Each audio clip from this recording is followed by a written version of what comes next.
terima datang dari saya. Allahumma rzuqna husnul dunya wa husnul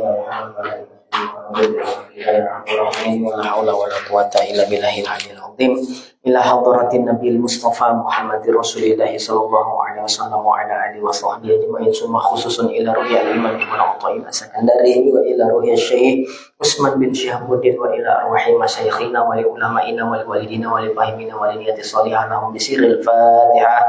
A'udzu billahi minasyaitonir rajim. Bismillahirrahmanirrahim. Alhamdulillahirabbil alamin arrahmanir rahim. Iyyaka na'budu wa iyyaka nasta'in. Ihdinas siratal mustaqim siratal ladzina an'amta 'alaihim ghairil waladdallin. Alhamdulillah, segala puji syukur kehadirat Allah Subhanahu wa taala yang telah memberikan nikmat kesehatan dan kesempatan kepada kita semua sehingga pada malam yang berbahagia ini kita dapat bertemu kembali untuk melanjutkan kajian kita sebagaimana biasa. Sholawat dan salam tidak lupa pula kita hadiahkan kepada junjungan kita baginda Nabi Muhammad SAW. Allahumma sholli wa sallim wa barik alaihi.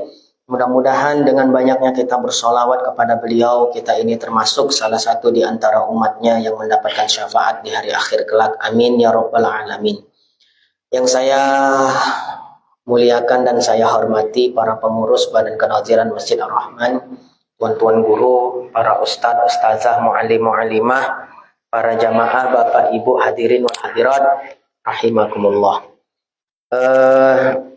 Malam ini kita akan melanjutkan kajian kita, kajian tasawuf, membaca kitab Tanwirul Qulub atau kitab Iskotu Tadbir yang disusun oleh Al-Imam Ibnu Athaillah As-Sakandari. Karena waktu terus berjalan, mungkin biasanya kan jam-jam 9 kurang kita baru mulai. Ya. Karena apa? Karena Isya sekarang cepat. Pukul 7:30 udah Isya. Ini kalau mau nunggu sampai jam 9 lagi, ya lama kali udah sambil nunggu-nunggu yang lain, biar banyak ya isi kitab yang kita baca. Halaman 3 yang ada kitabnya, silakan buka halaman 3, faslun atau pasal. Yang pertama itu, baris keempat dari atas. Bismillahirrahmanirrahim. Qala al-muallif rahimahullah wa nafa'ana bihi wa bi ulumihi fid dharain amin ya mujibas sailin. Pasal pada menyatakan firman Tuhan, yaitu fala wa rabbika, surah An-Nisa ini ayat 64. Fala wa rabbika la yu'minuna hatta yuhakkimuka fima syajara bainahum thumma la yajidu fi anfusihim harajam mimma qadaita wa yusallimu taslima. Surah An-Nisa ayat 64. Allah berfirman, fala wa rabbika, demi Tuhanmu ya Muhammad, la yu'minuna, mereka tidak beriman, hatta yuhakkimuka, sehingga mereka berhukum kepadamu, fima syajara bainahum, dengan apa-apa yang mereka perselisihkan di antara mereka, summa la yajidu fi anfusihim, kemudian mereka tidak merasa berat menerima keputusanmu, summa la yajidu fi anfusihim haraja mimma qadaita wa yusallimu taslima, dan mereka menerima sepenuhnya. Ini ayat yang pertama.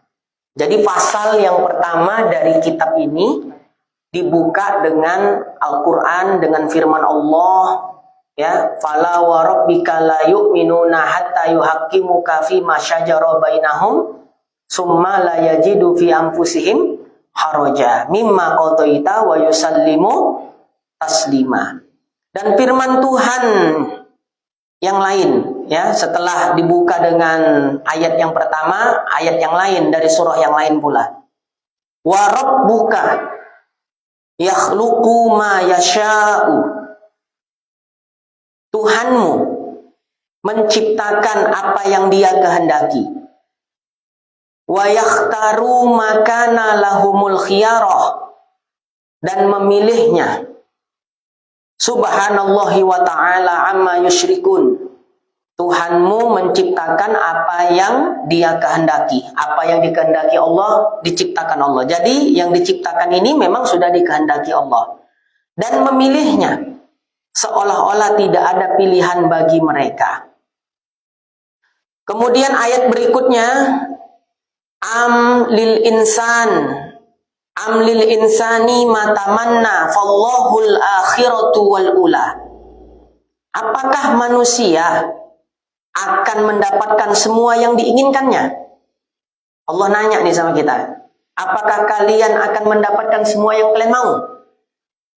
Jawabannya apa? Ya tahulah jawabannya apa. Tidak semua yang kita inginkan pasti ya kita dapatkan. Amlil insan matamanna fallahil akhiratu wal ula. Apakah manusia akan mendapatkan semua yang dia inginkan? Ya, maka hanya bagi Allah kehidupan akhirat dan kehidupan dunia. Ya, hanya bagi Allah kehidupan akhirat dan kehidupan dunia. Baik. Syahdan artinya ayat yang pertama, ayat ini, kitab ini kan pasalnya dibuka dengan 3 ayat. Ya, pasal pertama dibuka dengan 3 ayat. Ayat pertama tadi, fala wa rabbika la yu'minuna hatta yuhaqqimuka fima syajara bainahum summa la yajidu fi anfusihim harajan mimma qadaita wa yusallimu taslima. Al-Qur'an surah An-Nisa. Ya, ayat 64 barangkali. 65 di situ. Nah, dekat-dekat sikit lah. Kalau di kitab kan nggak ada tertera ayatnya kan. Nah, ini pakai ingat-ingat hafalan aja ini. Kemudian ayat yang kedua, wa rabbuka yakhluqu ma yasha'u wa yakhtaru makana lahumul khiyarah subhanallahi wa ta'ala amma yusyrikun. Surah Al-Qasas ayat 68. Di kitab itu nggak ada tertera ayatnya, jadi yang ada kitabnya boleh ditulis.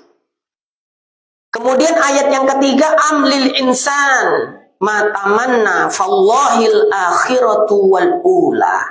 Ya, nah, itu ayat yang ketiga. Jadi pasal ini dibuka dengan 3 ayat. Syahdan artinya ayat yang pertama. Mana ayat yang pertama? Fala wa rabbika la yu'minuna hatta yuhaqqimuka ila akhirihil ayat. Ayat yang pertama, fala wa rabbika, yakni maka tiada demi Tuhan engkau ya Muhammad, sesungguhnya tiada percaya mereka itu kepada engkau hingga menghukumkan mereka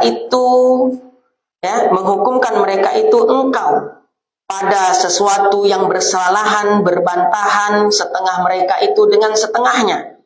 Kemudian tiada mendapat mereka itu pada nafsu mereka itu benci, dan tiada suka daripada sesuatu yang engkau hukumkan itu, dan menerima mereka itu akan sebagai terima yang sempurna. Gini maksudnya. Allah berfirman, fala wa rabbika la yu'minuna, demi Tuhanmu ya Muhammad, mereka itu tidaklah beriman. Ya, mereka tidak beriman sampai mereka berhukum kepadamu. Maksudnya apa? Kalau terjadi perselisihan, ya, terjadi apa? Perselisihan, maka maka para sahabat akan membawa perselisihan itu kepada Nabi Muhammad. Untuk apa? Ya untuk diselesaikan, dicari solusinya. Jadi kalau menemukan perselisihan, ya, mereka para sahabat akan membawa perselisihan itu kepada Nabi Muhammad SAW. Untuk apa? Dicarikan solusinya. Dan setiap yang ditetapkan oleh Nabi Muhammad atas perselisihan tersebut, mereka harus menerima dengan lapang dada. Barulah mereka dianggap memiliki iman sejati. Ini konteksnya kepada sahabat. Jadi para sahabat radhiyallahu anhum dahulu, kalau terjadi konflik antar suku, terjadi perselisihan antar individu, mereka akan membawa konflik atau permasalahan tersebut atau perselisihan tersebut, membawanya kepada siapa? Baginda Nabi Muhammad SAW. Untuk apa? Dicarikan solusi dari permasalahan tersebut. Lalu nanti dikasih solusinya sama Nabi. Dan setiap apa yang ditetapkan oleh Nabi, walau seperti nampaknya merugikan salah satu pihak, maka apapun yang diputuskan Nabi harus terima. Walaupun nampak-nampaknya seperti keputusan itu merugikan salah satu pihak. Karena jangan khawatir, Nabi itu kan orang yang paling jujur, yang paling adil. Jadi para sahabat jangan khawatir kalian bahwa Nabi tidak berlaku adil. Nah, gitu dia. Nah, jadi mereka harus menerima setiap keputusan Nabi Muhammad SAW. Sama seperti ini konteksnya sahabat ya. Bagaimana konteksnya sekarang di masa era kita sekarang? Setiap problematika, perselisihan, konflik yang terjadi di antara kita, kembalikanlah penetapan penyelesaian masalahnya kepada hukum syariat. Yang mana hukum syariat itu adalah hukum yang sudah ditetapkan oleh baginda Nabi Muhammad SAW. Kalau dulu kan iya, kalau para sahabat berselisih langsung ngadep siapa? Rasulullah. Sekarang Rasulullah udah nggak ada. Jadi kalau kita berselisih ngadep ke siapa? Ngadep ke al-ulama warasatul anbiya. Ya. Maka kita ceritakan problematika kita kepada ulama. Kita ceritakan perselisihan kita kepada ulama. Supaya bisa dicarikan jalan hukumnya. Nah, berarti kan sama nggak kita seperti para sahabat di zaman Nabi? Sama. Cuma bedanya apa? Kalau sahabat langsung ke Nabi Muhammad, kita kan nggak ketemu Nabi Muhammad. Jadi kalau ada konflik, perselisihan yang rumit, ya, jangan dipecah-pecahin sendiri. Takutnya salah memutuskan, maka menyebabkan konflik yang lebih berat lagi. Menyebabkan problem yang lebih besar lagi. Ya? Paham ya maksudnya ya? Kalau memang konflik itu tidak bisa kita selesaikan, bawa konflik itu ke ulama. Kita minta petunjuk, kita minta nasihat, kita minta arahan. Kalau udah berat kali masalah itu, cuman nih menyelesaikannya, Syekh, tuan guru, mu'alim, atau apalah. Karena biasanya al-ulama warasatul anbiya, ulama itu penuh kebijaksanaan dalam menyelesaikan berbagai permasalahan. Dan nanti apa yang sudah ditetapkan ulama tersebut untuk menyelesaikan konflik yang terjadi, kita harus terima. Karena ulama menyelesaikan konflik pasti berpegang teguh kepada hukum syariat. Seperti contoh, ada orang konsultasi masalah duit, harta. Ini masalah harta, Bang Adik bisa bergaduh, betul apa enggak? Jangankan orang lain, saudara kandung pun bisa berselisih. Apa permasalahannya? Ini keluarga, ya, abang beradik ini, ketika itu ibunya masih hidup. Kebetulan banyak hartanya, ya, banyak tanahnya. Lalu kemudian si ibu ketika masih hidup membagi-bagikan hartanya. Ya, berarti statusnya apa? Hibah. Bukan waris. Kalau faraid itu kan Ada ketentuannya kan? Laki-laki dapat 2 bagian, perempuan 1 bagian. Itu ketentuan syariat itu kan? Waris itu yang disebut faraid atau waris, pembagian harta pasca wafatnya pemilik harta. Jadi tadi mamanya punya banyak harta.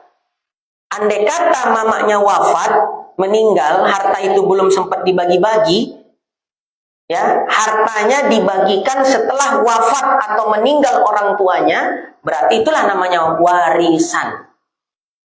Maka pembagiannya harus ikut faraid.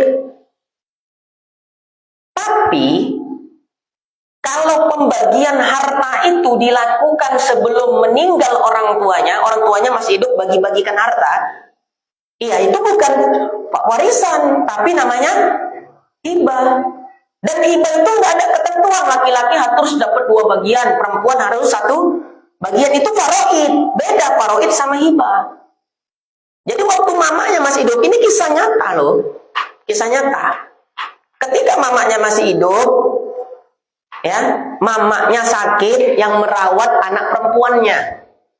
Anak laki-lakinya 3 orang, nggak ada yang peduli. Udah mati, mamanya udah meninggal, baru recok. Ya, mana tanah mama, mana suratnya? Umum itu terjadi kan? Nah, si mama nih, orang tuanya, si ibu nih mungkin mengerti. Kalau aku biarkan harta ini nggak aku bagi sekarang, nunggu aku mati, pasti ribut. Pasti kasihan anak perempuanku nih, terzolimi. Akhirnya si ibu ini dengan inisiatif, dengan penuh kesadaran, masih dalam kondisi sehat, dibagi-bagikanlah tanahnya. Anak perempuan mendapat tanah yang lebih banyak, jatah yang lebih besar dari abangnya yang 3 orang laki-laki. Bisa protes nggak? Bisa protes apa enggak? Nggak bisa kan? Orang hibah bukan faraid. Udah meninggal dunia, ribut betul. Ya, abang tertuanya bilang apa? Harta mama kumpulkan semua. Surat tanah mama kumpulkan semua, biar saya yang bagi katanya. Kata anak pertama. Dijawab sama anak perempuannya, "Loh, Bang, bukannya kita udah dapat bagian masing-masing?" "Oh, itu nggak sah." Karena dia dapat bagian paling sedikit. "Oh, itu nggak sah," katanya. "Harus dibagi sesuai faraid." Ini kisah nyata saya katakan. Bukan cerita-cerita saya buat-buat. Ribut sampai abang beradik nggak cakapan.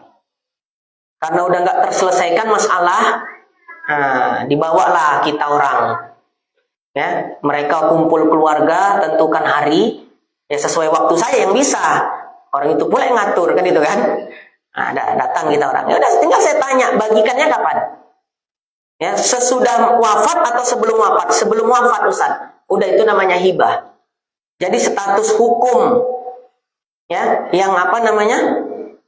Yang ditetapkan dalam kasus ini itu adalah hibah. Jadi pembagiannya, anak perempuan dapat bagian yang paling gede, ya, yang laki-laki, ya, sesuai dengan yang diserahkan oleh ibunya, itu sah secara hukum saya katakan. Karena itu bukan warisan, Pak.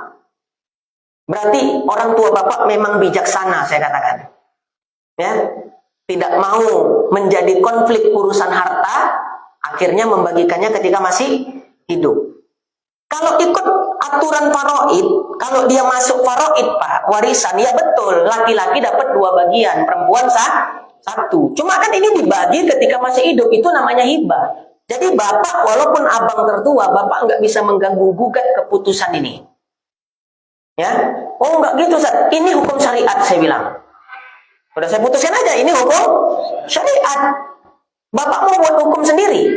Nah, akhirnya udah nerima. Nah, jadi itu maksudnya. Fala wa rabbika, kata Allah tadi, la yu'minuna hatta yuhaqqimuka fima syajara bainahum. Ya Muhammad, mereka nggak beriman kepadamu. Ya, sampai mereka menerima setiap keputusanmu dalam, ya, setiap perselisihan yang mereka hadapi. Dalam kasus yang saya contohkan tadi, Yang merasa dirugikan pihak siapa? Pihak laki-laki kan? Karena laki-laki dapat bagian sedikit, perempuannya yang banyak. Dan ketika saya telusuri, saya tanya, kenapa saya nggak nanya gimana-gimana, saya cara menggalinya itu gini. Saya tanyanya kepada mereka, ibu semasa hidup tinggal di mana, Pak? Oh, sama ini ada yang paling kecil. Nah, udah tahu lah berarti saya. Berarti ya akhir-akhir hidupnya yang merawat anak perempuannya. Ya wajar. Ibunya memberi bagian yang lebih banyak kepada anak perempuan. Jadi dalam ketetapan hukum ini yang merasa dirugikan pihak laki-laki karena mereka nyangka harusnya dapat lebih banyak. 2 bagian laki-laki, 1 bagian perempuan. Mereka menduga itu harta warisan, padahal bukan waris tapi hibah. Nggak bisa diganggu gugat. Ya, siapa waktu itu siapa saksinya? Saya kumpulkan uak-uaknya lah, adik-adik mamaknya. Waktu penyerahan hibah itu, adik mamaknya 2 orang, ya, sama sepupunya, adiknya 1, sepupunya 1 ikut menjadi saksi penyerahan hibah itu. Walaupun nggak tertulis, tapi saksinya kan ada. Maka sah itu secara hukum fikih. Ya, saya tanya sama saksinya, betul Pak, udah diberikan dengan begini, betul. Ayo udahlah, terima aja Pak, ini hukum, saya bilang kepada abang-abangnya itu tadi. Ini bukan warisan, saya bilang, ini hibah. Karena almarhumah membagikan hartanya, tanahnya ketika masih hidup, dalam kondisi sadar. Bukan dalam kondisi kritis. Cuman orang kritis mau bagikan tanah, kan nggak mungkin. Sadar, ya. Bapak saksinya kan, ya. Udah. Pertama awalnya macam berontak-berontak gitu. Ini hukum Islam, saya bilang, ini hukum syariat. Ya, Bapak kan orang ke masjid. Bapak pengurus masjid. Memang betul, abang itu pengurus masjid. Malulah Bapak urusan harta kayak gini. Terima aja, Pak. Itu udah ketetapannya begitu secara hukum. Nah, barulah dia. Ya, agak main fisik saya sedikit. Ya, Bapak kan pengurus masjid, apa nggak malu nanti ribut-ribut urusan harta? Itu kan ya personalnya kita sentuh. Ya, kan gitu kan, individunya. Nah, barulah dia. Iya juga ya, kan gitu kan. Nah, akhirnya sekarang udah selesai konfliknya. Nah, itulah maksudnya tadi, andai Bapak ini nggak terima keputusan hukum fikih tadi, walaupun dia ngakunya beriman, tapi imannya nggak sempurna. Gitu maksudnya, ngerti? Jadi, maksud ayat ini jelas. Kalau kita berselisih, ya, terjadi perselisihan di antara kita, solusi terbaik untuk menyelesaikan perselisihan itu kembalikan kepada hukum Islam. Dan ketika hukum itu mungkin seperti tidak berpihak kepada kita, terima aja. Karena letaknya iman yang sejati menerima setiap ketetapan hukum, walaupun nampak-nampaknya hukum itu merugikan diri kita. Ini kan seperti itu tadi contoh kasusnya kan? Ini kok contoh kasus nyata yang saya ceritakan. Ya, andai Bapak tolak hukum Islam ini, walaupun Bapak beriman, sholat, iman Bapak nggak sempurna. Saya bacakan ayatnya, fala wa rabbika la yu'minuna, dan seterusnya. Saya jelaskan dalil Qur'annya ini. Barulah dia agak tenang. Ya, ya. Marah nggak dia sama Ustaz? Ya, alhamdulillah enggak. Ya, kalaupun nggak dicakapi nyawa, awak nggak ada urusan sama manusia. Betul, saya nggak peduli aja sekarang orang mau ngomong apa. Selagi yang dibuat tidak haram, ya, terserah manusia mau ngomong apa. Kita bukan cari ridho manusia, kita mau cari ridhonya Allah.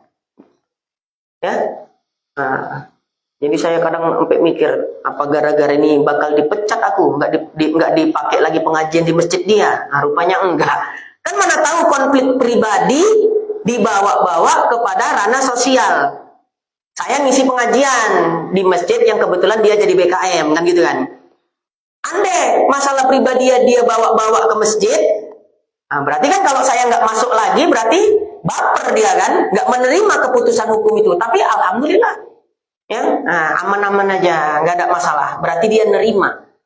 Jadi iman sejati, ya, Iman yang paripurna, iman yang sempurna itu diantaranya menerima dengan hati, ya, dengan hati yang ikhlas setiap ketetapan hukum yang ditetapkan oleh Rasulullah Shallallahu Alaihi Wasallam. Kan itu tadi dia di dalam kitab ini dikatakan, mana dia? Demi Tuhan engkau ya Muhammad, sesungguhnya tiada percaya mereka itu. Mereka dianggap tidak beriman, tapi bukan dengan makna kafir.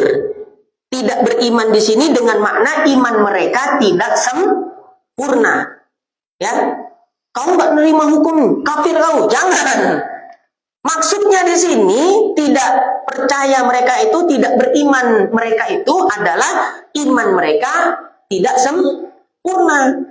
Ya, sehingga mereka menghukumkan mereka itu engkau pada sesuatu yang berselisih, bersalahan, berbantah-bantahan setengah mereka itu dengan setengahnya, kemudian tiada mendapat mereka itu pada nafsu mereka benci.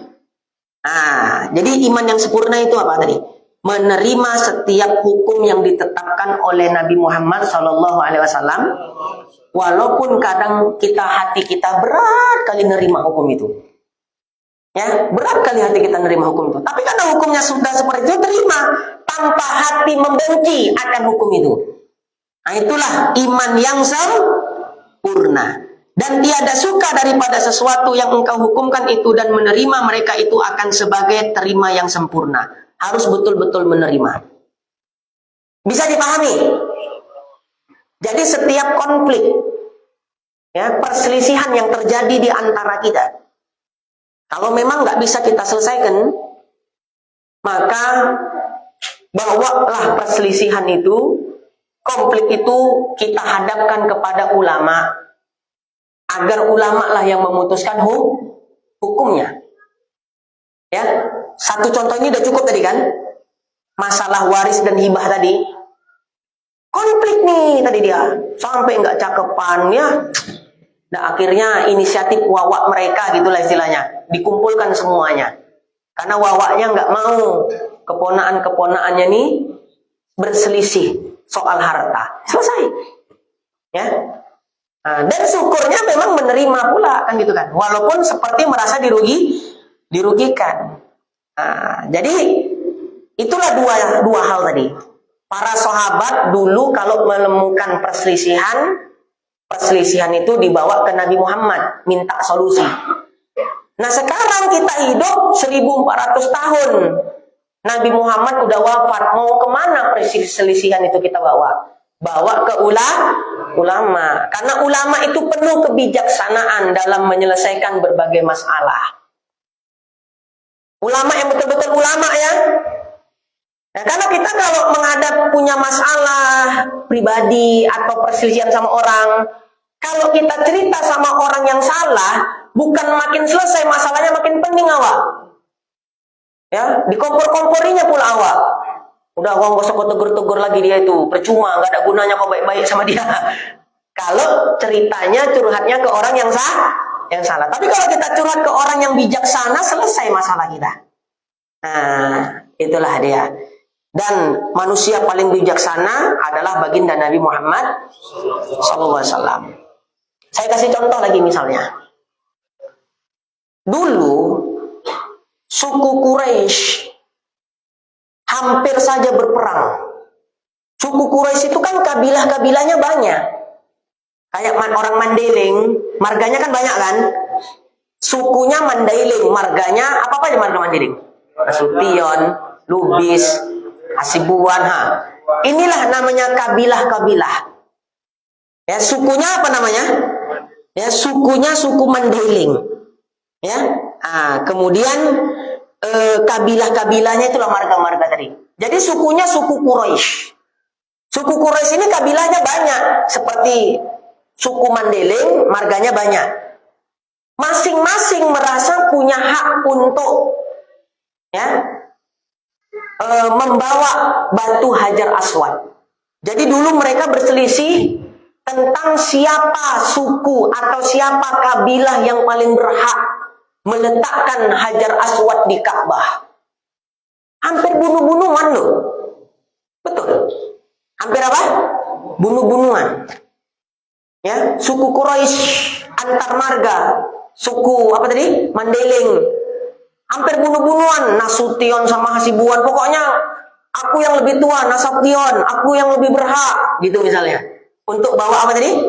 Hajar Aswad. Hampir terjadi konflik. Lalu datanglah Nabi Muhammad dengan kebijaksanaan. Nabi Muhammad termasuk salah satu suku Quraisy, Nabi Muhammad kan. Bijaksananya mereka udah hampir bunuh-bunuhan. Ayo kita ngadep Muhammad. Di bawah perselisihan itu ke siapa? Ke Nabi Muhammad. Cerita mereka, ya Muhammad, gimana nih Hajar Aswad? Mau kita letakkan ke Ka'bah? Yang lebih berhak kami, kata marga Nasution. Karena menurut silsilah kami marga yang paling tinggi, gitu ya. Nasution itu dulu ya orangnya pertama namanya Nasaktian, orang sakti. Ya, tahu sejarahnya. Ya, dulu orang sakti, yang paling sakti itulah dia kakak tertua, Nasaktian. Ya, makanya jadi marganya Nasution. Itu ada sejarah-sejarahnya itu marga. Dari mana Ustaz tahu? Di buku ada, makanya jangan malas baca. Ya, nah, di buku. Ya, sejarah-sejarah suku Mandeling. Awak semua buku awak baca. Namanya buku itu jendela ilmu, jendela dunia. Nah, saya baca buku apa aja. Ya, karena suka membaca. Jadi karena marga Nasution ini ngerasa kakak tertua, jadi dia yang paling merasa berhak untuk membawa batu Hajar Aswad. Itulah umpamanya. Tapi Nabi Muhammad memutuskan enggak, jangan kayak gitu penyelesaiannya. Diskriminasi kata Nabi. Akan membuat kecemburuan kabilah-kabilah yang lain. Udah gini aja, kita siapkan kain yang besar. Kain besar, ya. Kemudian nanti kuletakkan Hajar Aswad itu di tengah-tengah kain itu. Baru setiap ketua-ketua ya dari masing-masing kabilah semuanya gotong royong mengangkat kain itu ke dekat Ka'bah. Semuanya terlibat jadi. Lalu nanti yang meletakkan Hajar Aswad di sudut Ka'bah siapa ya Muhammad? Udah itu biar aku aja. Ada yang protes kata Nabi Muhammad. Udah nggak apa-apa ayo. Nah, setuju. Bijaksana Nabi Muhammad. Ya kalau Nabi Muhammad mau diskriminasi, mau bersikap nggak adil, ya bisa aja dia nunjuk kabilah dia kan. Kebetulan ya bapak-bapak, walaupun bapak marga Nasution, tapi saya marga apa aja marga Mandeling tadi. Nah saya kebetulan marga Lubis kata Nabi Muhammad misalnya. Karena saya marga Lubis, biar orang marga Lubis saja yang ngangkat apa tadi Hajar Aswad. Tapi Nabi Muhammad tidak berlaku demikian. Ya kalau Nabi Muhammad bisa aja kan. Misalnya Nabi Muhammad marga Lubis ya, saya suku Quraisy, marga saya Lubis, misalnya. Maka yang lebih berhak untuk mengangkat Hajar Aswad adalah ya marga Lubis. Marahlah kakak tertua Nasution. Oh nggak bisa, terjadilah perang antar suku nanti. Nabi Muhammad dengan kecerdasan, kebijaksanaannya, ya berpikir Nabi Muhammad, cemana, oh udah gitu solusinya. Ya, mereka buatlah kain besar, diletakkanlah Hajar Aswad itu di tengah. Ayo rame-rame yuk. Masing-masing ketua dari setiap kabilah dari suku Quraisy ambil bagian untuk ngangkat kain itu sampai ke sudut dekat Ka'bah. Ya. Ini kan brilian ini kan, ide Nabi Muhammad. Ya. Lalu siapa nanti yang Muhammad yang meletakkan Hajar Aswad di sudut Ka'bah itu? Kan Hajar Aswad di sudut Ka'bah kan? Ya, kalau sekiranya Pak, Bu, saya yang meletakkan, cemana? Semuanya bilang setuju, semua kabilah. Selesai masalah, nggak jadi bunuh-bunuhan. Udah bawa keleweng semua ini, masing-masing kabilah dari suku Quraisy mau bacok-bacokan gara-gara Hajar Aswad. Seorang anak muda masih Nabi Muhammad masih muda pada waktu itu, ya. Nah, itulah kebijaksanaan itu nggak terletak hanya di usia. Ada orang muda secara usia tapi kebijaksanaannya ya mengalahkan orang yang lebih tua. Ada yang tua usia tapi kayak anak-anak. Banyak nggak? Nah ini Nabi Muhammad sosok pemuda yang penuh kebijaksanaan. Selesai. Ya, masalah. Dan banyak lagi cerita-cerita. Seperti apa misalnya lagi waktu itu ada perang namanya pertempuran Bani Mustalik. Ya, Bani Mustalik. Jadi sempat selek juga nih kaum Ansor sama Muhajirin. Kaum Ansor itu sahabat-sahabat Nabi yang mana? Apa beda Ansor sama Muhajirin? Nah, Muhajirin orang-orang Mekah yang ikut pindah hijrah Nabi ke Madinah. Ansor itu tempatan. Jadi orang Amplas rame-rame boyong dari Amplas pindah ke Kuala Tanjung. Banyak. Itu Muhajirin. Orang penduduk setempat itu namanya Ansor. Sempat terjadi konflik selek dalam perang Bani Mustalik. Gara-gara senggol-senggolan waktu perang naik kuda, mau ya senggol-senggolan kudanya. Kayak orang Medan juga, mata kau lah, gak senang kata gitu. Main kita, hampir konflik. Ya. Lalu Nabi bilang, ya, dengan cepat diredam Nabi, udah, jangan ribut-ribut. Ini hasutan syaiton. Jangan mau diadu domba sama orang kafir.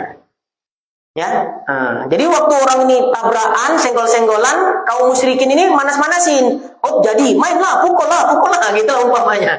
Bukan terakhir perang sama orang kafir, malah mau perang Ansor sama Muhajirin. Cepat diredam Nabi Muhammad, selesai. Ya, udah selesai. Ada lagi namanya perjanjian Hudaybiyah. Nabi dengan beberapa orang rombongan sahabat, ya banyak rombongan sahabat, melakukan perjalanan dari Madinah ke Mekah, jalan kaki loh. Ya, karena bawa banyak orang, itu kalau ditengok pakai drone, nampaklah tuh orang Turami. Istilahnya dulu kan gak ada drone. Ya, orang nengoknya dari atas, jadi mata-mata penduduk Mekah itu meletakkan satu mata-mata itu di perbukitan untuk memantau kalau musuh datang. Itu zaman dulu kayak gitu. Kalau sekarang kita kan enggak pakai satelit aja udah kan. Ya, oh ini ya ada pesawat tempur masuk wilayah Indonesia, nengoknya dari komputer aja. Ya kan? Nah, kalau dulu enggak. Ya, setiap hari bergantian orang jaga di bukit. Di bukit-bukit sekitar kota Mekah itu ada tukang tengok-tengoknya. Jadi kalau ditengok-tengok dari jauh, kok ramai kali manusia. Apa mungkin? Ya, itu ada kemungkinan mau menyerang Mekah. Ternyata terlihatlah memang oleh mata-mata kaum musyrikin segerombolan orang banyak. Padahal bukan mau perang. Nabi Muhammad datang dari Madinah ke Mekah mau umroh. Rupanya datang setan, iblis, menjelma jadi laki-laki tua. Dihasutlah. Padahal orang muslimin dengan kaum musyrikin Mekah udah punya kesepakatan dulu. Silakan kalian kalau mau datang ke Mekah, tapi sebatas umroh atau haji. Selebihnya itu jangan masuk-masuk kota Mekah.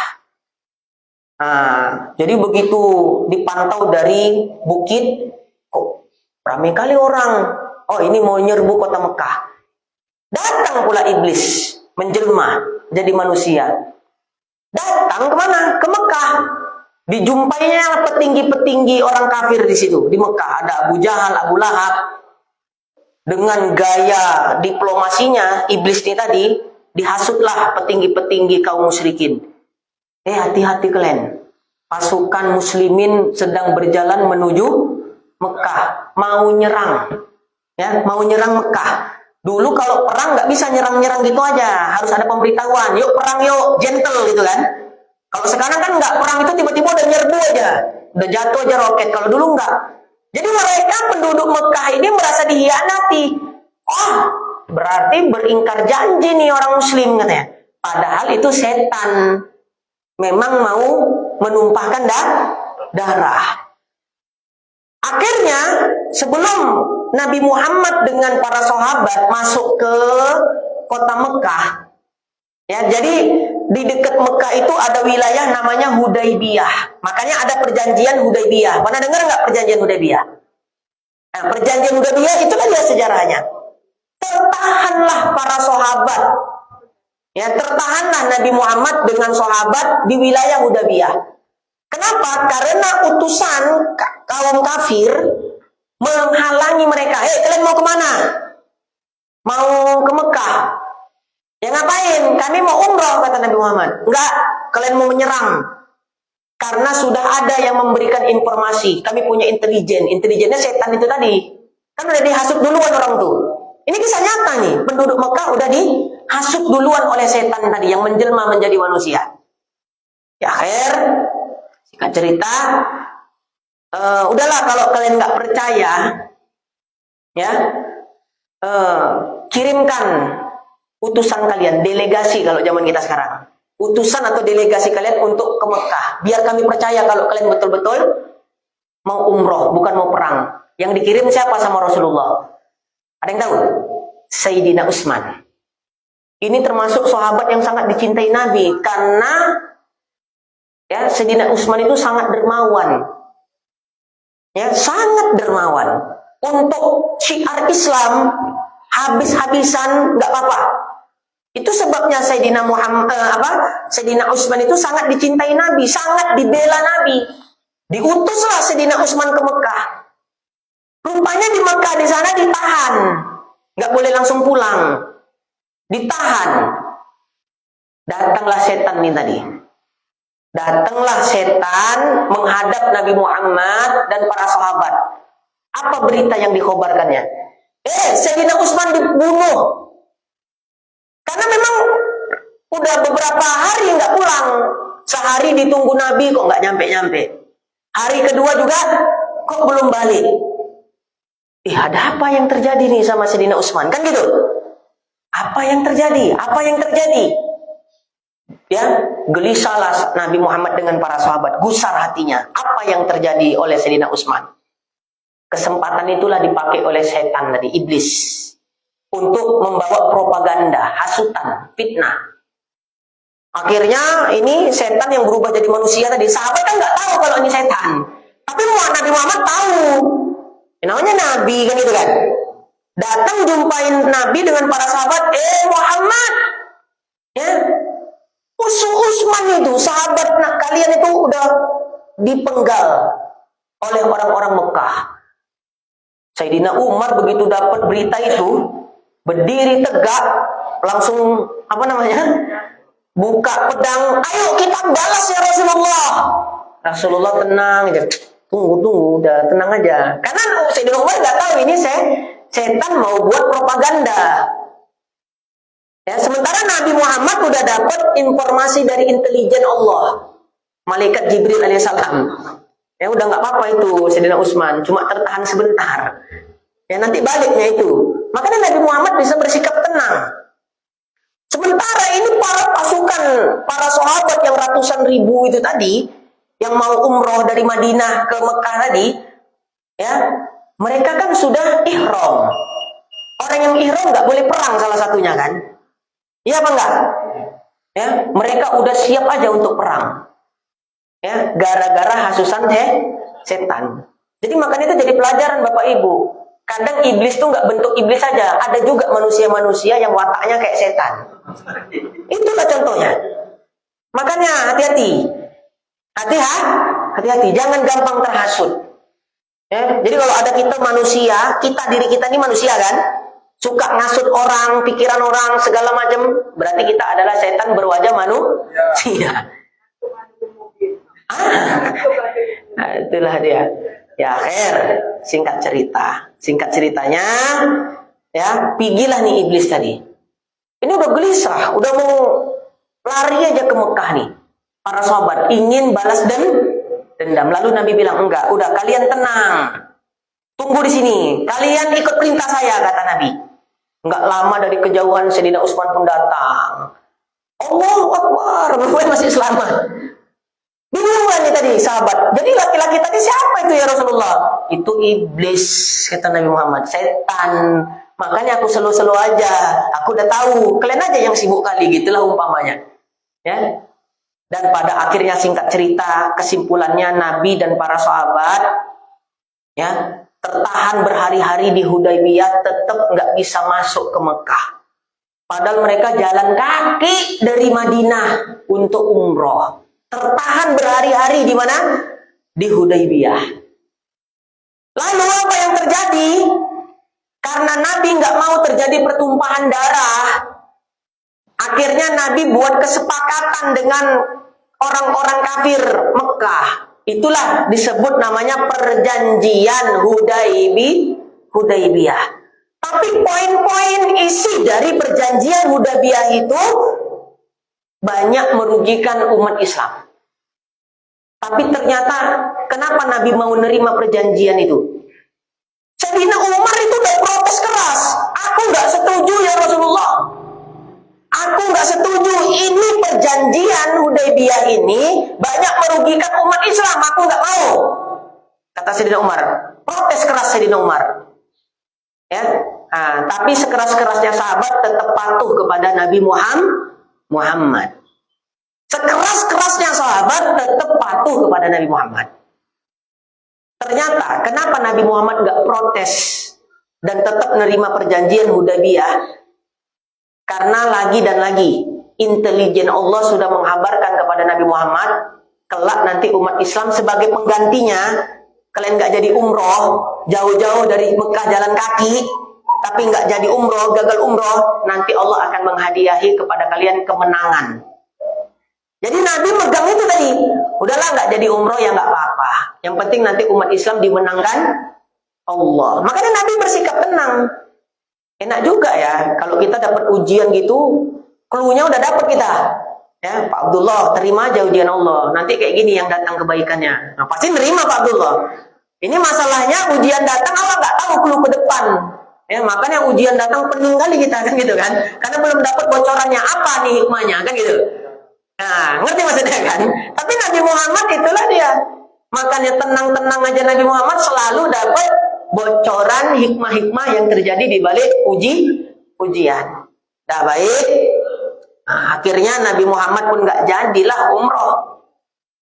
Mereka sudah ihram. Nah, kalau membatalkan ihram kan harus bayar dam. Kalau kajian fikihnya kan gitu kan? Ya, karena mereka sudah niat ihram. Akhirnya Nabi nyuruh apa? Masing-masing kita yang udah ihram, ayo sembelih. Ya, sembelih kambing sebagai dam kita masing-masing. Sahabat nggak ada yang mau nyembelih. Ya, nggak mau. Ya, masih ada sahabat yang nggak terima gitu loh. Aku udah capek-capek jauh dari Madinah ke Mekah, masa nggak jadi umroh? Datanglah istri Nabi. Ya, siapa istri Nabi yang ikut pada waktu itu? Ummu Salamah. Ada istri Nabi Ummu Salamah kan? Ya, dengan kebijaksanaannya istri Nabi bilang apa? Ya Rasulullah, kalau kau cuma suruh-suruh sembelih aja, ini mereka nggak ada yang mau gerak. Kau nggak usah ngomong ya Rasulullah, ambil kambingmu, kau sembelih aja di depan mereka. Ide brilian dari Ummu Salamah, istri Nabi. Bijaksana sekali istri Nabi. Akhirnya Nabi karena udah capek nyuruh sembelih-sembelih, nggak ada yang mau nyembelih. Karena mereka masih nggak terima dengan perjanjian Hudaybiyah itu tadi. Masih kepengen meneruskan perjalanan untuk umroh. Akhirnya Nabi Muhammad sembelih kambing Nabi Muhammad sendiri di depan para sahabat. Barulah sahabat tanpa diaba-aba ikut nyembelih kambing masing-masing. Udah batal ihramnya kan? Ya, akhirnya mereka pun kembali kemana? Ke Madinah lagi. Itulah sejarah, ya, namanya perjanjian Hudaybiyah. Hikmahnya apa? Terkait ini tadi. Untuk menunjukkan iman yang sempurna, harus menerima semua keputusan Nabi Muhammad. Kan itu cerita tadi kan? Allah berfirman, "Fala wa rabbika la yu'minuna hatta yuhaqqimuka fima shajara bainahum." Summa la yajidu fi anfusihim haraja mimma qadaita wa yusallimu taslima. Ya, demi Tuhanmu ya Muhammad, mereka tidak beriman sampai mereka menerima semua keputusanmu. Tidak beriman di sini maknanya apa tadi? Imannya tidak sempurna, bukan berarti mereka kafir. Ya, ini kaitan cerita apa tadi? Perjanjian Hudaybiyah itu, kaitannya itulah tadi. Gimana kondisi para sahabat, walaupun merugikan mereka, tapi itu udah jadi keputusan Nabi Muhammad, mau nggak mau mereka harus apa? Ya harus ikut, supaya iman mereka tetap sempurna. Makanya, ya, orang beriman yang imannya paling sempurna setelah Nabi Muhammad adalah para sahabat. Karena berkorbannya para sahabat untuk Nabi Muhammad nggak tanggung-tanggung. Ya, nggak tanggung-tanggung. Dalam peperangan Nabi Muhammad ikut perang, para sahabat ini nggak ridho nih Nabi Muhammad terluka. Jadi mereka pasang badan, pasang apa namanya, benteng dari manusia. Jadi mereka siap korban nyawa. Coba sekarang ada kita kayak gitu, dikawal ustadznya, aku yang mati, aku nggak apa-apa lah. Ya, mana ada yang berani mengorbankan nyawa? Ya kan? Nah, itu pengorbanan para sahabat. Nah, ada pula yang bilang gini sama saya, enak ya ustadz jadi sahabat. Andailah aku hidup di zaman Nabi, katanya. Saya bilang sama kawanku tadi, kau kalau hidup di zaman Nabi bukan jadi sahabat, iman-iman kayak kau ini jadi Abu Jahal. Maksudnya apa? Nggak setara keimanan kita, pengorbanan kita, kesolehan kita dibanding dengan para sahabat. Iman-iman kayak kita ini mungkin kalau hidup di zaman Nabi bukan jadi sahabat Nabi kita, jadi musuh Nabi mungkin. Ya, jangan bandingkan iman kita dengan para sahabat. Sampai para ulama bilang apa? Debu yang dipijak para sahabat nggak sebanding dengan diri kita, walaupun kita orang soleh. Debunya, itu maksudnya bukan berarti debu itu lebih mulia dari kita, enggak. Itulah saking kedudukan para sahabat radhiyallahu anhum itu nggak bisa kita samai. Nah, mereka betul-betul tunduk patuh kepada Nabi Muhammad. Bukan nggak jauh tuh Bu. Ibu kalau udah pernah ke Mekah ya, ke Madinah umroh atau haji, jauh itu Madinah Mekah. Jalan kaki pula. Awak naik bus saja 8 jam udah. Wih, bayar dah. Ya Pak Khalid ya. Kami umroh sama-sama Pak Khalid kemarin. Ya. Tapi saya pulang duluan. Pak Khalid agak lama karena mencontoh para sahabat yang terdampar di Madinah. Saya nggak siap iman saya Pak Khalid, makanya saya pulang duluan. Ya, ini kan sahabat terdampar di Hudaybiyah. Jadi Pak Khalid langsung meneladani akhlak sahabat. Ya, Ustaz pulanglah duluan katanya kan gitu kan. Saya biar aja di sini menikmati kota Mekah dan Madinah. Tapi gelisah juga Pak Khalid nggak pulang-pulang ya kan. Ada tragedi hari itu. Tapi ya itu ketetapan Allah. Ya kalau saya ya menikmatin aja di sana ya. Karena bisa lama-lama di sana kan gitu kan. Ada aja hikmahnya. Udah baik. Bulan Ramadan pula tuh di Tanah Haram. Itu berkah yang luar biasa itu ya. Bisa berbulan Ramadan di Madinah juga di Mekah ya. Kalau kata orang tragedi. Kalau saya nggak menganggapnya itu tragedi, nikmat ya, nikmat yang terselubung. Jadi cara Allah memberi kami nikmat itu dengan cara kayak gitu. Ya. Kalau kawan-kawan bilangnya masih ingat Ustadz tragedi katanya kan gitu kan. Tragedi apa? Sri Langit katanya. Karena hotel kami namanya Sri Langit. Ya, saya bilang itu persepsi itu dirubah, itu bukan tragedi. Ya, itu nikmat yang terselubung. Itu dia. Pikir positif aja. Ya, nah tadi saya baru buat tulisan tadi sore. Ya, jadi kenapa tadi buat tulisan itu ada alasannya. Jadi kami waktu sore tadi naik mobil, ada orang kencang-kencang, dipukulnya spion kami itu pecah. Ya, kawan mau marah aja kan, udah. Takdir Allah kan gitu kan. Pikir positif aja. Saya bilang sama kawan-kawan, mungkin dia lagi capek wak kerja, panas nih. Jadi bawaannya mau emosi aja. Daripada emosinya dilampiaskan sama anak istrinya, udahlah mobil kita yang kena, nggak apa-apa, saya ikhlas, saya bilang. Pikir positif aja, repot kali jadi orang. Nah, kalau dipikir-pikir kan jadi sakit kepala. Ya, kenapa Ustaz nggak ngaji, sakit kepala saya? Kenapa Ustaz? Kata Pak Darwis, mobil saya dipukul orang di jalan, nah kan stres. Ya, kunci bahagia itu apa Bapak Ibu? Berpikir positif aja ya. Orang yang berpikir positif dalam setiap tragedi, kejadian pasti hidupnya tetap bahagia. Ini falsafah kehidupan. Ya, falsafah kehidupan ini betul. Ya, makanya filosof itu walaupun ujiannya berat tapi nampak bahagia karena mereka selalu berpikir positif ya. Nanti yang ada media sosial baca itu tulisan saya ya. Saya tadi ada nulis. Jadi saya kalau buat tulisan itu memang latar belakangnya ada, pasti ada kejadian. Makanya saya buat tulisan, mengekspresikannya melalui tulisan. Saya suka nulis, suka baca, suka nulis. La haula wala quwata illa billah. Jadi kesimpulannya pertama apa? Kalau kita ingin mendapat iman yang sempurna, setiap perselisihan yang kita hadapi, permasalahan yang kita hadapi, kalau kita nggak bisa menyelesaikannya, maka bawa permasalahan itu kepada ulama, kepada guru kita, kepada ustadz kita yang kita yakini memiliki kebijaksanaan dalam memutuskan berbagai hukum masalah. Ya, jadi untuk punya sifat bijaksana ini bukan berarti modalnya bukan cuma dia ngerti hukum fikih aja.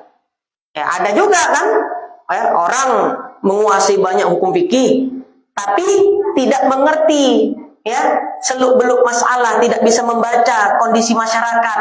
Akhirnya bukan malah menyelesaikan masalah, malah menimbulkan konflik yang baru. Gitu dia. Jadi harus yang ahli hukum juga terlihat bijaksana. Nah, lalu keputusannya nanti, kalau sekiranya keputusan itu ternyata tidak berpihak ke kita, ya harus kita terima dengan lapang dada. Karena ketetapan yang ditetapkan hukum oleh ulama itu pasti berdasarkan syariat Islam. Nah, barulah kita dianggap sempurna iman kita. Walaupun hati kita berat nerimanya. Dah. Lanjut. Masih ada 15 menit lagi. Ya, belum 1 jam. Nah, kita baca lagi kitabnya. Maka adalah ini ayat yang pertama tadi, fala wa rabbika la yu'minuna hatta yuhaqqimuka fima syajara bainahum summa la yajidu fi anfusihim haraja mimma qadaita wa yusallimu taslima. Maka adalah ini ayat yang baru saya baca, menunjuki atas beriman yang sebenarnya. Jadi iman kita dianggap sempurna yaitu tadi kalau kita menerima semua ketetapan hukum yang ditetapkan oleh Nabi Muhammad. Yang sebenarnya tiadalah sempurna iman seseorang itu melainkan dia ridho dan suka bagi sesuatu yang dihukumkan Allah, dan ridho dan suka bagi sesuatu yang dihukumkan oleh Rasulullah Sallallahu Alaihi Wasallam atas dirinya. Kenapa kita harus menerima hukum yang ditetapkan Rasulullah? Karena hukum yang ditetapkan Rasulullah itu adalah hukum Allah. Kan gitu dia konsepnya kan? Aku nggak mau menerima hukum Nabi Muhammad, aku mau menerima hukum Allah. Jahil murakkab ini, bodoh bertingkat-tingkat. Kok kira Nabi Muhammad itu siapa? Ya? Yang dihukumkan Nabi Muhammad itu hukum Allah. Karena Nabi Muhammad memutuskan hukum itu bukan berdasarkan hawa nafsu, tapi berdasarkan wahyu. Wa ma yantiqu 'anil hawa in huwa illa wahyun yuha. Nah, itu dia. Ya. Sama ada ia perkataan atau perbuatan anggota atau mengerjakan sesuatu, meninggalkan dia dan kasih dan murka, maka ridho pada sekalian dihukumkan Allah Ta'ala dan Rasulnya, masuk yang demikian itu sekalian yang disuruh syarak dan hukum tasrif dan taslim. Maka wajib atas mukminin, orang-orang beriman itu, mengerjakan yang disuruh syariat dan meninggalkan yang ditegahkan dia. Adapun hukum tasrif itu sesuatu yang datang qada dan qadar daripada Allah Ta'ala, maka tiadalah sempurna iman bagi seseorang melainkan dengan mengerjakan suruh syarak dan ridho qadar Allah Ta'ala atasnya. Gini maksudnya, simple aja. Iman yang sempurna, iman yang sejati dicapai dengan 2 jalan. Jalan yang pertama apa? Menjalankan syariat. Apa yang diperintahkan Allah, kerjakan. Apa yang dilarang Allah, tinggalkan. Kerjakan apa yang diperintahkan Allah berupa ibadah-ibadah yang wajib. Tinggalkan apa yang dilarang Allah berupa perkara-perkara yang haram. Ya, lalu ketika kita sudah komitmen, istiqomah sholat 5 waktu, istiqomah meninggalkan yang haram, menjauhi maksiat, apakah sudah bisa dianggap iman kita sempurna? Belum. Belum hadirin. Ada satu lagi yang harus kita kerjakan, yaitu menerima ketentuan Allah. Ridho atas semua ketetapan Allah. Baik ketetapan yang tidak kita inginkan. Nomor 2 ini berat. Bisa dipahami? Untuk mendapatkan iman yang sempurna, iman yang sejati, enggak cukup hanya sholat 5 waktu aja. Enggak cukup hanya meninggalkan maksiat saja. Orang yang sholatnya 5 waktu enggak tinggal, istiqomah menjauhi perkara yang dilarang Allah, perkara haram, maksiat, imannya belum sempurna sampai dia bisa menerima semua ketetapan Allah. Ridho hatinya menerima semua takdir Allah. Untuk yang pertama, insya Allah saya baik sangka semua kita udah jalankan untuk yang pertama, betul? Sholat kita 5 waktu, menjauhi yang haram. Tapi udahkah kita menerima semua ketetapan Allah? Berat. Ya, apalagi ketetapan yang tidak sesuai dengan keinginan kita. Ya, kalau menerima ketetapan yang sesuai kemau kita, semua pun pandai. Semua pun bisa menerima takdir Allah, ketetapan Allah sesuai dengan yang kita mau. Semua pandai, nggak usah ngaji pun pandai kita. Tapi gimana cara kita nerima?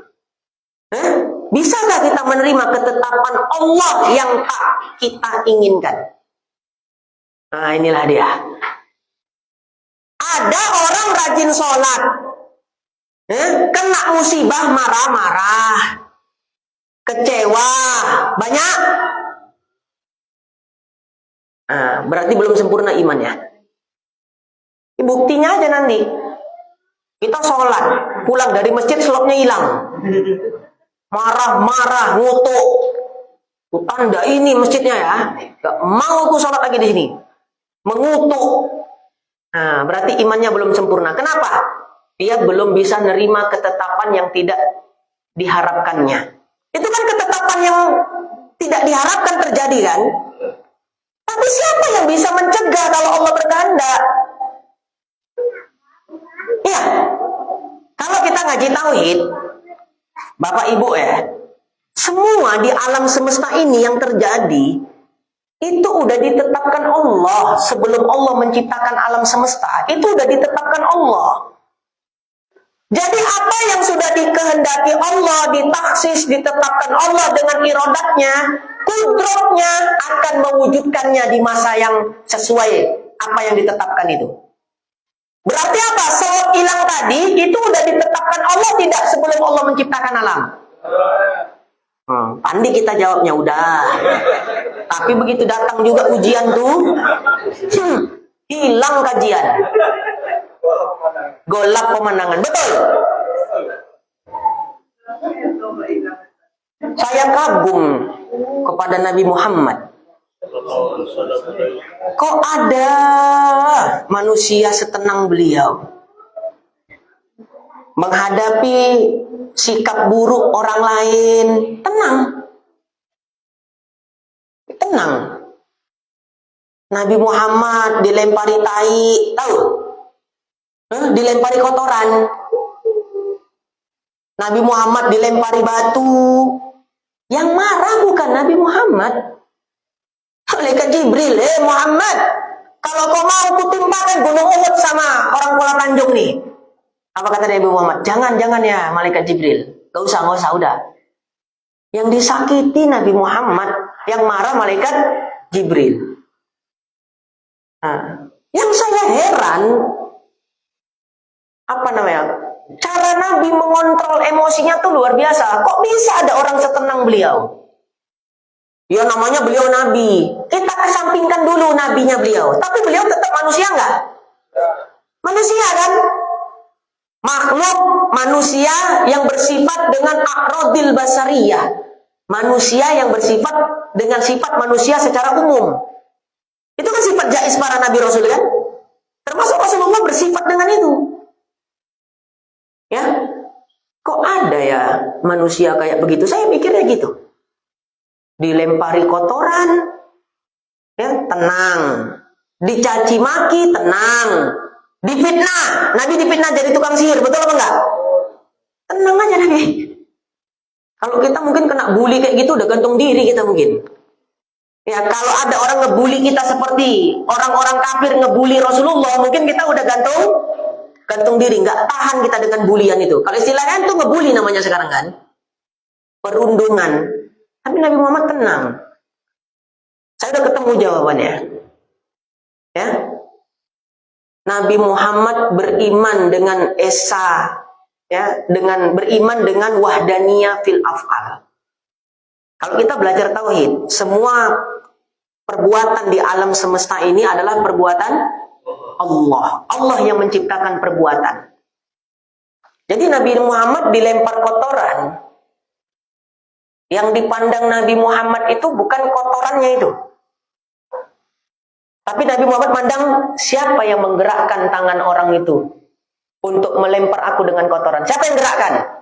Gak ada jawaban lain selain Allah. Oh, ternyata zat yang aku cintai. Oh, Allah sedang menguji saya. Gitulah dalam hati Nabi Muhammad mungkin. Nabi Muhammad dilempar batu sampai rontok. Ada yang mengatakan rontok gigi Nabi. Marahkah Nabi? Membalaskah Nabi? Enggak. Kenapa? Lagi dan lagi Nabi memandang dalam kejadian itu ada campur tangan Tuhan. Enggak mungkin orang ini melemparkan aku dengan batu kalau tidak Allah yang menggerakkan tangannya. Jadi perlakuan buruk manusia kepada Nabi Muhammad tidak dipandang perlakuan buruknya, tapi Nabi mengembalikan kepada hakikat. Siapa yang menggerakkannya? Allah. Oh udahlah kalau Allah pula apa cerita kan gitu kan? Nah itulah dia. Makanya Nabi Muhammad bisa setenang itu, nggak kayak kita ya. Kita dapat ujian, digituin orang kita, diomongin orang, ya. Nah, kita doain orangnya. Nabi juga didoain yang menyakiti Nabi. Tapi doa Nabi apa? Allahumma hdi. Ya Allah berikan hidayah. Kalau awal doakan, tapi sumpah serapah. Ya Allah, kualatkanlah dia Allah 7 turunan. Jijik kali aku nengoknya ya Allah. Kalau kita doanya betul enggak? Sakit kali hatiku ya Allah. Doa kita. Jauh kita sama Nabi Muhammad ya. Ya itulah akhlak Nabi Muhammad. Tidak membalas keburukan dengan keburukan. Makanya saya tadi bilang sama santri, saya ngaji sore tadi. Kamu jadi orang Islam itu yang penting akhlak. Karena orang itu menilai untuk menunjukkan kita orang Islam, enggak pun kita pakai atribut kayak gini supaya kita tahu, orang tahu kita orang Islam. Kalau kita berakhlaknya dengan akhlak Rasulullah, orang pun tahu kalau kita orang Islam. Ya misalnya kita bawa air mineral di jalan gini ya, mau minum. Nah, jongkok kita. Ya, di tempat ramai misalnya umum. Orang non-muslim kan tahu, oh ini orang Islam. Awak pakai lobe minum berdiri aja. Tangan kiri pula lagi. Sampai saya bilang tadi, ya sama santri-santri saya. Kadang ya saya ketemu, saya bilang. Orang yang pakaiannya tidak islami, pakai pakaian celana jeans panjang, ya, baju kaos, pakai kalung tengkorak. Tapi akhlaknya lebih Islam dari santri. Ada yang kayak gitu kadang. Makanya kita nggak bisa menilai orang dari penampilan. Jadi kita untuk menunjukkan kita ini orang Islam, nunjukkan bukan dari pakaian, bukan dari atribut, tapi dari apa? Akhlak. Ya, akhlak. Bukan dari pakaian, dari akhlak. Itu pesan saya sama mereka tadi. Ya, tadi sore kami ngaji apa ya? Kitab Miftahus Sibyan. Jadi saya ceritakan sama ya mereka, ya bagaimana bisa setenang itu Nabi Muhammad. Jadi ya gitu aja. Kalau ada orang ngomongin kita yang enggak, yang jelek-jelek, pandang aja Allah yang menggerakkan lisan mereka. Udah. Saya yakin kita nggak marah, betul loh. Betul. Kita jadi nggak peduli aja orang mau ngomong apa tentang kita. Kenapa? Ya itu tadi, kembalikan kepada hakikat. Itu namanya mengesahkan Tuhan dalam perbuatan. Itulah umpamanya. Ya ini bukan cerita-cerita omong kosong. Ya, para ulama, Imam Syafi'i, Imam Ahmad itu sering mendapat perlakuan buruk dari orang lain, walaupun ulama besar. Jangankan kita ya manusia biasa, kita sering dapat komentar negatif dari orang lain, betul apa enggak? Ya kita. Jangankan kita, Nabi Muhammad yang diakui kejujurannya oleh musuh dan lawan, Nabi Muhammad nggak luput dari komentar negatif manusia. Yang dituduh Nabi tukang sihir, itu Nabi Muhammad. Ya udah, jangan marah kalau ada orang nilai kita negatif. Orang Nabi Muhammad aja nggak bisa terhindar dari itu. Ada aja orang yang ngomongin Nabi Muhammad enggak, ya udah kita bawa ketawa aja. Berpikir positif. Mungkin dengan demikian cara Allah menegur saya. Selesai. Itu aja. Ada orang ngomongin kita, apa yang diomongin orang? Jangan langsung marah. Katanya begini-begini, introspeksi diri.